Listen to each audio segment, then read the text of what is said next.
Hello बच्चों। तो आज हम लोग क्लास 12th ह्यूमन जोग्राफ़ी, ठीक है, जोग्राफ़ी का जो फर्स्ट बुक है फंडामेंटल्स ऑफ ह्यूमन जोग्राफ़ी, उसका स्टार्ट करेंगे।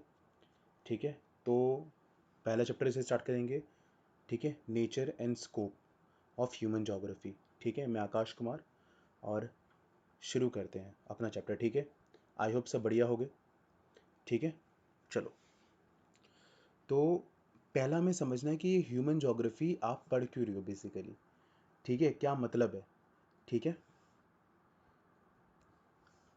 देखो स्टार्टिंग में यहाँ पे हमें समझना पड़ेगा कि एक मैं कुछ बताना चाहता हूँ यहाँ पे कि आपको किस किस तरह से क्वेश्चंस कुछ मिलते हैं ह्यूमन जोग्राफी में। ठीक है, जैसा कि आपको थोड़ा एक आइडिया मिल जाए, रफ फिगर मिल जाए आपको क्या मिलेगा इसमें। जैसे कि आप बात करेंगे तो इसमें अगर आपको कोई क्वेश्चन ऐसे पूछे कि माइग्रेशन क्या होता है, माइग्रेशन रिलेटेड है ना, एक जगह से दूसरी जगह जाना।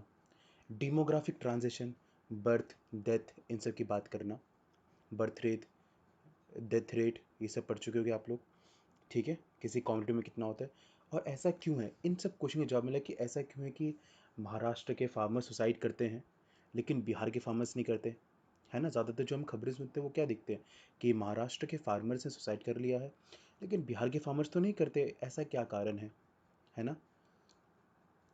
ठीक है, या फिर डेवलप्ड और डेवलपिंग वर्ल्ड में या कंट्रीज़ में क्या इकोनॉमिक डिफरेंस होता है, या पॉपुलेशन ग्रोथ रिलेटेड क्वेश्चंस, या फिर सेटलमेंट टाइप। है ना, तो ये सब हमें समझने की यहाँ पे ज़रूरत है। और भी चीज़ें हैं, समझेंगे यहाँ पर। ठीक है, यहाँ पर क्या बात है। तो इन सब के आंसर्स ही या इन सब के बारे में ही हमें क्या बताता है, ह्यूमन जोग्राफी इन सब चीज़ों की ज़्यादातर बात करता है। ठीक है, और भी चीज़ों की बात है। ठीक है, ये मैंने कुछ थोड़ा सा ले रखा है। तो स्टार्ट करते हैं हम लोग। तो सबसे पहले nature and scope of human geography में सबसे पहला टॉपिक हमारा होगा नेचर ऑफ ह्यूमन जोग्राफी, कि ह्यूमन जोग्राफी की नेचर क्या है। ठीक है, अगर मैं बहुत लेमन लैंग्वेज से बात करूँगा तो अगर मैं ऐसा बात करूँ, जैसे कि हम सब जानते हैं कि क्लास 11th में हम पढ़ चुके हैं फिजिकल जोग्राफी में, हमने चैप्टर पढ़ा था। इस बुक का नाम जैसे आपका क्या है, फंडामेंटल्स ऑफ ह्यूमन जोग्राफी। पिछले वाले 11th क्लास में आपकी बुक का नाम क्या था, फंडामेंटल्स ऑफ फिजिकल जोग्राफी। है ना, तो आप फिजिकल जोग्राफी के बारे में जैसे आप जानते हो उसमें क्या बात करी जाती है कि डिफरेंट फीचर्स ऑफ जोग्राफी की बात करी जाती है।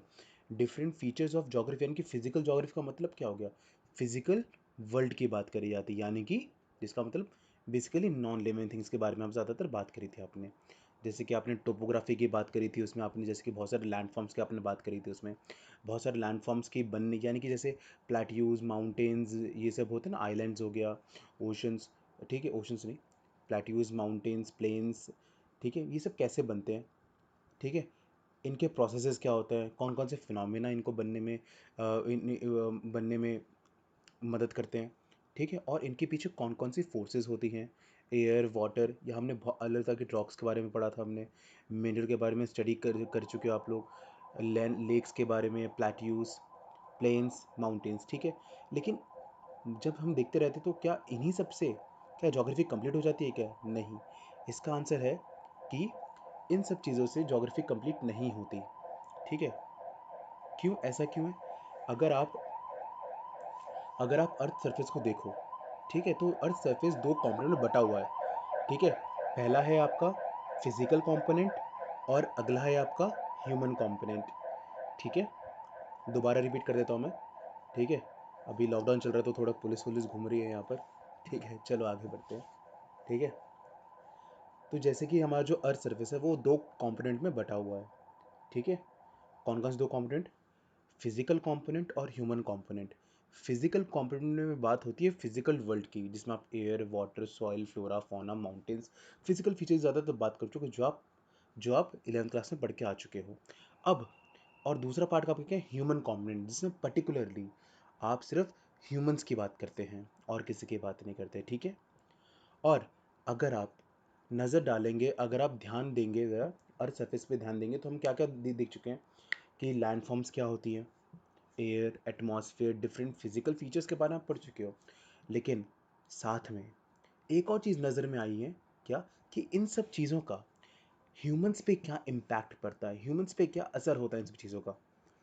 ठीक है, और तो इसलिए एक अलग एक एक फील्ड बनानी पड़ी हमें, जिसका मतलब जिसका नाम आपका है ह्यूमन जोग्राफी। तो बेसिकली ह्यूमन जोग्राफी है क्या कि ह्यूमंस का ह्यूमंस का रिलेशन फिजिकल वर्ल्ड के साथ कैसा है, ठीक है, उसको समझाता है ह्यूमन जोग्राफी। या हम कह सकते हैं the study of relationship between human and physical world, ठीक है, या study of man and environment, ठीक है, the study of man and environment, या the study of naturalisation of human and humanisation of nature.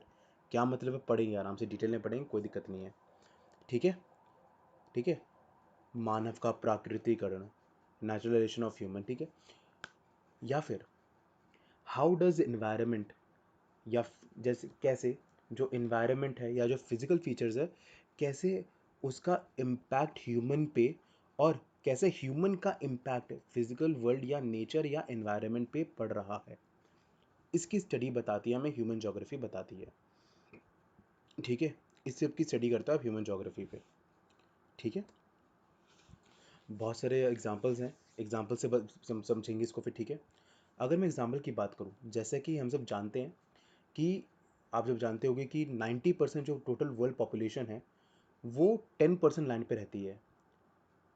तो ऐसा तो 90% वर्ल्ड की पॉपुलेशन 10% लैंड पे रहती है, तो 90% लैंड को क्यों नहीं ऑक्यूपाई करा गया फिर, है ना। हम बोलते ज़मीन बहुत कम है, ज़मीन जब 90% लैंड अभी बहुत बची हुई है तो हमने क्यों ऑक्यूपाई नहीं करा, एक तो बड़ा बिग क्वेश्चन बनता है कि नहीं बनता ये वाला, ठीक है। अब समझो, जो आपने पिछले से पढ़ चुके हो, फिजिकल वर्ल्ड ने आपको लैंड के बारे में बताया, लेकिन सिर्फ 90% ही पॉपुलेशन जो 10% लैंड पे रह रही है, इसको समझाती है आपकी ह्यूमन ज्योग्राफी कि ऐसा क्यों है, कि जो ह्यूमंस है उसने उसने कौन से उसके रहने के लिए कौन से लिविंग कंडीशन ज़्यादा बेटर है, कौन से इन्वायरमेंट बेटर है।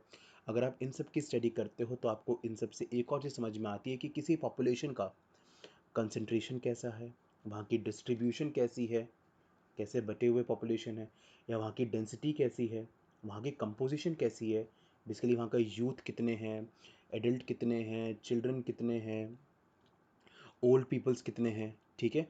और जब आप इन सब चीज़ों की पता करते हो तभी तो आप समझ सकते हो कि किस कंट्री का, कौन सी कंट्री ज़्यादा डेवलप्ड है, कौन सी कंट्री अंडर डेवलप्ड है, या कौन सी डेवलपिंग है। बात समझ में आई सब चीज़ों की, ठीक है। तो इन सब की स्टडी कहाँ से पता चलती है हम लोग को, ह्यूमन जोग्राफी की मदद से पता चलती है, ठीक है। और अगर आप एक और चीज़ देखोगे, जैसे कि जापान की जो लाइफ एक्सपेक्टेंसी है वो 90 ईयर्स है, लगभग 90 ईयर्स के करीब है, और और जो इंडिया की लाइफ एक्सपेक्टेंसी है वो 67 ईयर्स है, ठीक है।